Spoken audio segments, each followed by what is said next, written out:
Assalamualaikum warahmatullahi wabarakatuh. Salam sejahtera untuk kita semua. Om Swastiastu, Namo Buddhaya, salam kebajikan, dan salam Pancasila. Pertama-tama perkenalkan, nama saya Dwi Utari. Saya dari kelas B Program Studi Pendidikan Pancasila dan Kewarganegaraan Fakultas Keguruan dan Ilmu Pendidikan Universitas Tadulako Angkatan 2024. Baiklah, di sini saya akan mempresentasikan materi mengenai pluralisme sistem hukum di Indonesia pada mata kuliah Pengantar Hukum Indonesia yang dibawakan oleh, dengan hormat saya sebut namanya, Bapak Dr. Hasdin SPD MPD. Baiklah, langsung saja kita simak bersama video berikut. Pluralisme sistem hukum Indonesia. Perlu kita ketahui bersama bahwa kata plural berarti kata jamak atau majemuk, atau juga bisa kita bilang heterogen, atau yang lebih mudah kita ingat, lebih dari satu. Berarti kata plural adalah lebih dari satu.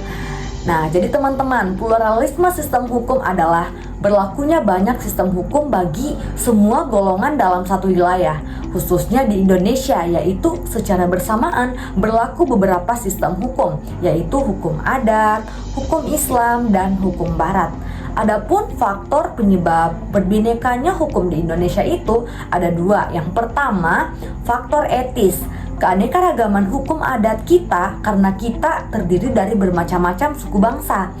Jadi penyebab hadirnya faktor etis ini karena bermacam-macamnya suku bangsa di negara kita. Nah, yang kedua ada faktor yuridis. Faktor yuridis terdiri dari penggolongan penduduk pada pasal 163 IS dan pengelompokan hukum pada pasal 131 IS. Selanjutnya, sejarah pluralisme sistem hukum Indonesia.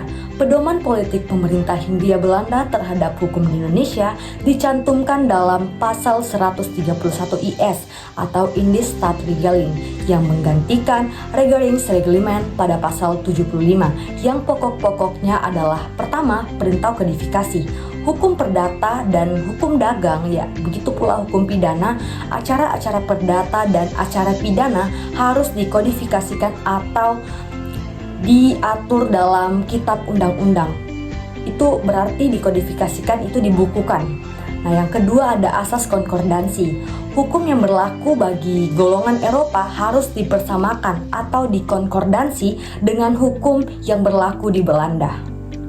Yang ketiga, ada mengenai ordonansi yang mengatur hukum perdata dan hukum dagang, yaitu bagi orang Eropa berlaku hukum Eropa, bagi orang timur asing berlaku hukum negaranya sendiri, bagi bumi putra berlaku hukum adat.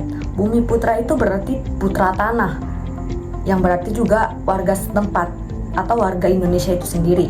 Di situ berlaku hukum adat. Dan yang terakhir, bagi yang mau menundukkan diri terhadap hukum Eropa berlaku hukum Eropa.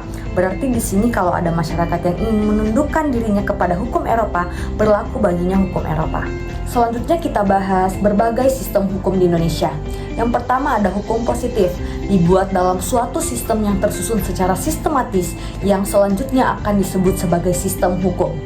Yang kedua, di dunia ada banyak sistem hukum, yang diantaranya yang terbesar yaitu sistem hukum Eropa kontinental atau civil law.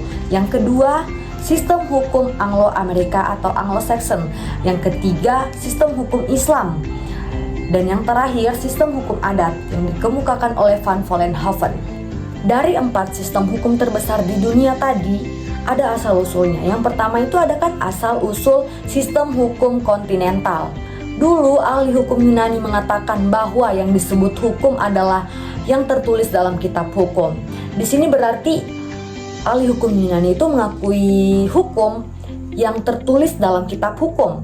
Nah, sedangkan asal-usul dari sistem hukum Anglo-Saxon, dulu ahli hukum di Inggris mengatakan bahwa mustahil semua hukum itu dapat ditulis. Biarkan hukum berkembang sesuai dengan kebiasaan masyarakat, karena tiap hari hukum itu bisa berubah sesuai dengan tuntutan zamannya. Berarti di sini mereka itu tidak memerlukan hukum itu harus dikitabkan, harus dibukukan, karena menurut mereka hukum itu bisa berubah setiap hari. Nah, ini sistem hukum ini masih berlaku sampai sekarang di Inggris dan sampai sekarang masih mengalir sesuai dengan kebiasaan masyarakat. Tetapi di sini juga sistem hukumnya masih terjalin dengan sangat baik. Nah, yang ketiga ada asal-usul sistem hukum Islam. Di sini asal-usulnya berasal dari Al-Quran dan Sunnah yang mengatur berbagai aspek kehidupan umat Islam. Dan yang terakhir, yang keempat, asal-usul hukum adat. Di sini berasal dari norma atau aturan yang berkembang dalam masyarakat lokal, diturunkan secara lisan, dan hukum ini juga mencerminkan nilai-nilai dan tradisi setempat. Mungkin sekian yang bisa saya sampaikan atau saya presentasikan dalam video ini. Mohon maaf apabila ada kekurangan. Saya akhiri wabillahi taufik wal hidayah. Wassalamualaikum warahmatullahi wabarakatuh.